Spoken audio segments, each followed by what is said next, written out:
श्री स्वामी समर्थ सगळ्यांना. आणि आज मी बनवते पोह्यापासून थालीपीठ.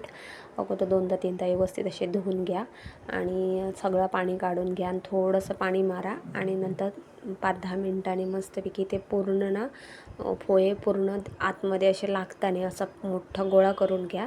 आणि त्याच्यानंतर हे बघा मस्तपैकी, आणि जर हे होत नसेल तर जरासा हात मारून घ्या पाण्याचा आणि मस्तपैकी त्याचे मस्तपैकी गोळा बनवून घ्या. आणि त्याच्यानंतर बेसन घाला. तो अर्धी वाटी, मी अर्धी वाटी काय मापून घेतली ना, अंदाजे घेतली आहे.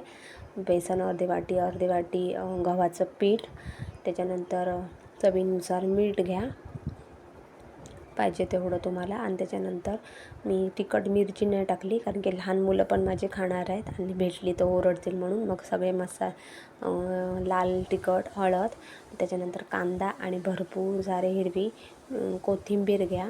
कोथिंबीर घातल्यानंतर टेस्ट जरा चांगली येते. आणि त्याच्यानंतर ते सगळं मळून घ्या पीठ पूर्ण आणि त्याच्यानंतर गोळा करा आणि त्याच्यावर जरासं मग तेल मारून घ्या कारण की चिकट होत नाही, हाताला वगैरे लागत नाही म्हणून.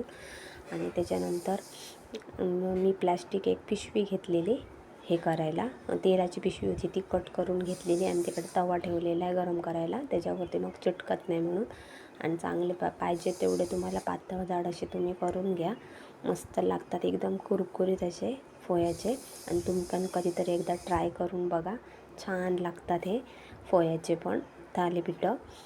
आणि म्हणजे आमच्या घरात सगळ्यांना आवडतात तसे. आणि मस्तपैकी कुरकुरीत अशी थालीपीठ आहे बघा, मस्त तयार होतात, काय चिकटत नाही काय नाही. एकदा ट्राय करून बघा, ते पण चांगले लागतात. आणि असे काय आजची माझी थालीपीठं होती बघा.